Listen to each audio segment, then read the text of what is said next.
बिस्मिल्लाहिर्रहमानिर्रहीम। स्टूडेंट्स, आज हमने अप्लाइड केमिस्ट्री में सोडियम हाइड्रोजन क्लोराइड या HCl की प्रिपरेशन देखनी है।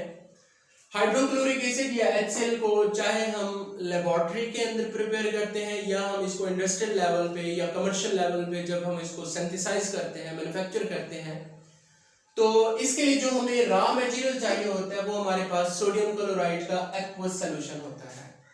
सोडियम क्लोराइड के एक्वस सॉल्यूशन को हम ब्राइन का नाम देते हैं और सबसे पहले हमारा जो टास्क होता है सोडियम क्लोराइड का एक्वस फॉर्म में ब्राइन का हम सैचुरेटेड सॉल्यूशन बनाते हैं।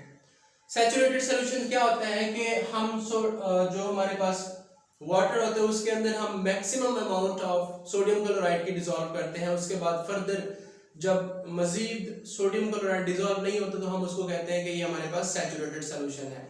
तो सबसे पहले हम क्या करते हैं, सोडियम क्लोराइड का सैचुरेटेड सॉल्यूशन एक्वस फॉर्म में प्रिपेयर करते हैं, यानी कि ब्राइन बनाते हैं। अब जब हम ब्राइन बना लेते हैं तो ब्राइन से हाइड्रोजन क्लोराइड या HCl बनाने का जो तरीका होता है वो इंडस्ट्रियल लेवल पे बेसिकली हम इलेक्ट्रोलिसिस के मेथड से डिस्कस करते हैं। लेबोरेटरी लेवल पे हम थोड़ा सा डिफरेंट मेथड यूज करते हैं, लेकिन कमर्शियल लेवल पे या इंडस्ट्रियल लेवल पे हम सोडियम क्लोराइड का जो ब्राइन बनाया होता है उसको हम इस्तेमाल करते हुए इलेक्ट्रोलिसिस का प्रोसेस करते हैं। अगर यहाँ पे आप इसकी फ्लो शीट डायग्राम देखें तो इसमें हम सबसे पहले करते क्या है कि हमारे पास एक इलेक्ट्रोलिटिक सेल होता है, हम इलेक्ट्रोलिटिक सेल डेवलप करते हैं, उसके अंदर हम ब्राइन इंसर्ट करते हैं। अब उस इलेक्ट्रोलिटिक सेल के अंदर हमने दो इलेक्ट्रोड डिप किए होते हैं और इन दोनों इलेक्ट्रोड्स को हमने बैटरी के साथ कनेक्ट किया होता है। जो इलेक्ट्रोड बैटरी के पॉजिटिव टर्मिनल से कनेक्ट होता है हम उसको एनोड का नाम देते हैं और वो इलेक्ट्रोड जो बैटरी के नेगेटिव टर्मिनल से कनेक्ट होता है हम उसको कैथोड का नाम देते हैं। तो जो ही हम बैटरी के जरिए हम इलेक्ट्रोलिटिक सेल को हम करंट प्रोवाइड करते हैं तो उस ब्राइन के अंदर जो हमारे पास सोडियम आयन और क्लोराइड आयन होते हैं वो पॉजिटिव और नेगेटिव इलेक्ट्रोड्स की जाने मूव करना शुरू कर देते हैं। अब जो क्लोरीन है या जो क्लोराइड आयन है उन पे क्योंकि नेगेटिव चार्ज होता है तो वो उस इलेक्ट्रोड की जानिब आएंगे जिसके ऊपर पॉजिटिव चार्ज या जो कि एनोड है। क्लोराइड आयन एनोड पे आके ऑक्सीडेशन का प्रोसेस करते हैं, क्योंकि हमें पता है कि एनोड में हमेशा ऑक्सीडेशन का प्रोसेस होता है। तो जो क्लोराइड आयन है वो एनोड पे आके ऑक्सीडेशन का प्रोसेस करते हैं और उसके रिजल्ट में हमारे पास क्लोरीन गैस बनती है। ठीक है, इसी तरह हमारे पास उस ब्राइन के अंदर सोडियम आयन होंगे और इटसेल्फ वाटर भी होगा, क्योंकि वाटर की डिसोसिएशन पावर बहुत कम होती है तो वाटर भी H2O की फॉर्म में मौजूद होगा इस इलेक्ट्रोलिटिक सेल के अंदर। अब होता क्या है कि सोडियम की बजाय, क्योंकि वाटर का रिडक्शन पोटेंशियल इलेक्ट्रोकेमिकल सीरीज के अकॉर्डिंग ज्यादा होता है, तो वाटर की सोडियम आयन की बजाय वाटर जल्दी पहुंच जाता है कैथोड पे और जाके रिड्यूस हो जाता है। तो जब वाटर रिड्यूस हो जाएगा तो वाटर के रिडक्शन के रिजल्ट में हमारे पास कार्बन अपना हाइड्रोजन गैस बनती है और वो हाइड्रोजन गैस यहां से निकलती है। अब यहाँ पे इस ब्राइन के अंदर जो हाइड्रोक्सिल आयन होंगे और सोडियम आयन होंगे वो आपस में मिलकर सोडियम हाइड्रोक्साइड भी बना रहे होते हैं। अब यहाँ पे HCl की प्रिपरेशन के दौरान सोडियम हाइड्रोक्साइड की तो क्योंकि हमें जरूरत नहीं होती, क्योंकि हमारा जो मेन टास्क है यहाँ पे वो हमें अपना क्लोरीन गैस और हाइड्रोजन गैस चाहिए होती है। यानी हम इस इलेक्ट्रोलिटिक सेल के अंदर इलेक्ट्रोलिसिस के प्रोसेस को करते हुए हम इलेक्ट्रोलिटिक सेल के अंदर हम क्या चीज प्रोड्यूस करवाते हैं, क्लोरीन गैस और हाइड्रोजन गैस। अब जब क्लोरीन गैस और हाइड्रोजन गैस प्रोड्यूस हो जाती है तो हम क्या करते हैं, हाइड्रोजन गैस और क्लोरीन गैस को हम रिएक्शन करवा के HCl प्रोड्यूस करवाते हैं। यानी इंडस्ट्रियल लेवल पे HCl प्रोड्यूस करवाने के लिए हमें क्या चीज चाहिए होती है, हाइड्रोजन गैस और क्लोरीन गैस। अब ये हाइड्रोजन गैस और क्लोरीन गैस हमने कहां से लिए, हमने इलेक्ट्रोलिसिस का प्रोसेस करवाया, इलेक्ट्रोलिटिक सेल के अंदर हमने ब्राइन को यूज किया। तो बेसिकली ब्राइन जो है वो हमारा इस HCl की प्रोडक्शन के लिए रॉ मटेरियल है। अब ये तो हमारे पास इंडस्ट्री लेवल पे मेथड है कि हम जिससे HCl प्रोड्यूस करवा सकते हैं।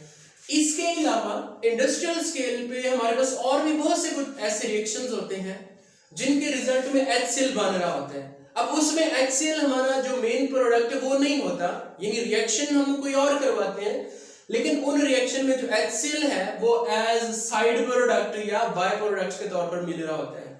ठीक है, तो कुछ और मेथड्स हैं जिनके जरिए हमें HCl बाय प्रोडक्ट के तौर पर मिल रहा होता है। फॉर एग्जांपल अगर हम मीथेन गैस की हैलोजिनेशन करवाएं, क्लोरीनेशन करवाएं या ब्रोमिनेशन करवाएं, क्लोरीनेशन करवाएंगे क्योंकि ब्रोमिनेशन करवाएंगे तो हमें HBr मिलेगा, HCl नहीं मिलेगा। अल्केन की हम क्लोरीनेशन नॉर्मली सनलाइट में, डिफ्यूज सनलाइट में हम करवाते हैं, यूवी रेडिएशन की उसमें करवाते हैं।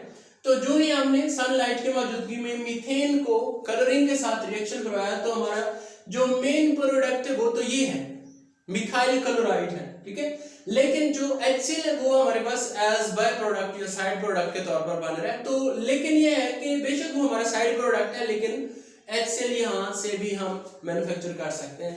या अगर हम फास्फोरस ट्राइक्लोराइड को अगर हम वाटर के साथ डिसॉल्व करवाएं, रिएक्शन करवाएं, तो इसके रिजल्ट में जो मेन प्रोडक्ट है वो फास्फोरस एसिड है, लेकिन बाय प्रोडक्ट या साइड प्रोडक्ट के तौर पर हमारे पास HCl भी बन रहा है। ठीक है, तो ये कुछ ऐसे मेथड्स हैं जिनमें हम रिक्वायर्ड प्रोडक्ट हमारा तो कुछ और होता है, लेकिन बाय प्रोडक्ट्स के तौर पर HCl बन रहा होता है। जबकि जो मेन हम नॉर्मली मेथड यूज करते हैं जिसको हम क्लोर अल्की मेथड बोलते हैं, याद रखिएगा इंडस्ट्री लेवल पे हम इलेक्ट्रोलिसिस के थ्रू हम ब्राइन को एज रॉ मटेरियल यूज करते हुए जब हम HCl प्रोड्यूस करवाते हैं तो उस प्रोसेस को हम नाम दे रहे हैं क्लोर अल्की मेथड। तो इंडस्ट्री लेवल पे क्लोर अल्की मेथड से हम HCl मैन्युफैक्चर करते हैं।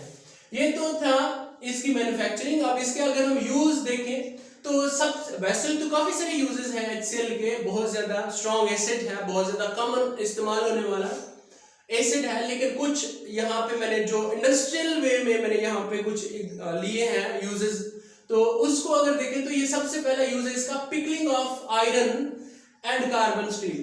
पिकलिंग ऑफ आयरन और कार्बन स्टील का मतलब ये होता है कि सम टाइम अगर आयरन है, लोहा है या स्टील टाइप कोई चीज है, उसको अगर जंग लग जाए या उसके ऊपर दाग धब्बे आ जाए तो उनको रिमूव करने के लिए हम HCl यूज करते हैं। उसके लिए हम एक टैंक सा बना लेते हैं, उस टैंक के अंदर हम HCl डाल लेते हैं। अब जिस आयरन के टुकड़े के ऊपर जंग लगा हुआ है या दाग धब्बे लगे होते हैं हम उसको उसके अंदर डिप कर लेते हैं, तो बहुत ही रैपिडली, बहुत ही फास्ट वे में वहां से जंग उतर जाता है। इसको हम पिकलिंग ऑफ आयरन बोलते हैं। दूसरा ये है कि HCl जो है वो बहुत ही ज्यादा स्ट्रॉन्ग एसिड है, कॉमनली यूज होने वाला है, तो ये लेबोरेटरी के अंदर रिएजेंट के तौर पर भी यूज होता है। यानी अगर हम जिंक को हम HCl के साथ रिएक्शन करवाएं तो हमारे पास जिंक क्लोराइड और H2 गैस बनती है। ठीक है, ये लेबोरेटरी रिएजेंट के तौर पर बहुत कॉमनली यूज होने वाला केमिकल भी होता है।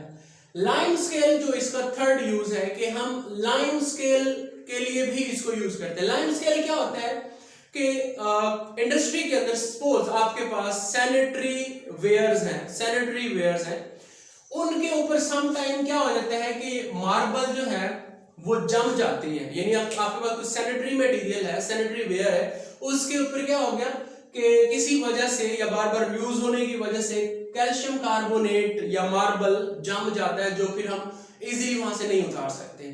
अब कैल्शियम कार्बोनेट क्योंकि वाटर के अंदर अनसॉल्युबल है, तो वो जाहिर सी बात है उसमें हम डिसॉल्व भी नहीं कर सकते पानी के अंदर, तो हम क्या करते हैं उसकी लाइम स्केलिंग करते हैं, यानी हम उस सैनिटरी जो वेयर होता है उसको हम HCl से वॉश करते हैं।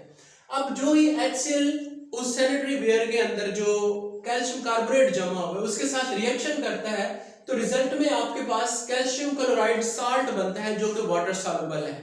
जब वाटर सॉल्युबल है तो देखिए कैल्शियम कार्बोनेट पहले इनसॉल्युबल था जो कि डिसॉल्व नहीं हो रहा था, तो इसकी वजह से वो एक सॉल्युबल आयनिक कंपाउंड में कन्वर्ट हो गया और साथ ही वाटर और कार्बन डाइऑक्साइड गैस भी बन गई। तो जो ही कैल्शियम कार्बोनेट कैल्शियम क्लोराइड में कन्वर्ट होगा तो वो वाटर के अंदर डिसॉल्व होके वहां से निकल जाएगा। इसी तरह मेडिसिन और ड्रग्स में भी HCl का बहुत ज्यादा यूज है। अगर आप किसी भी मेडिसिन के ऊपर मेडिसिन का आप जेनेरिक नेम देखें या केमिकल नेम देखें तो उनके अंदर क्लोराइड्स मेंशन हो रहे थे कि इसके अंदर फलां क्लोराइड है, तो वो जो क्लोराइड्स होते हैं उनकी जो प्रोडक्शन होती है उसके लिए हम HCl का यूज करते हैं, यानी उनके अंदर मेडिसिन के अंदर जो क्लोराइड्स ऐड किए जाते हैं उसके लिए हम सोर्स कौन सा लेते हैं, HCl का लेते हैं। इसी तरह ड्रग्स के अंदर, ठीक है, डाइज और प्लास्टिक PVC इनकी मैन्युफैक्चरिंग के लिए भी HCl जो है वो इंडस्ट्री लेवल पे बहुत ज्यादा यूज किया जाता है। तो ये हमारे पास कुछ ब्रीफली इंट्रोडक्शन था जिसमें हमने मैन्युफैक्चरिंग ऑफ HCl देखा कि हम अगर इंडस्ट्री लेवल पे उसके जो रॉ मटेरियल है वो क्या होता है, हम उस रॉ मटेरियल को यूज करते हैं। इंडस्ट्री लेवल पे हम NaCl को यूज करके किस तरह हम HCl प्रोड्यूस करवाते हैं और इसके फाइनली हमने यूजेस देखे। Thank you so much.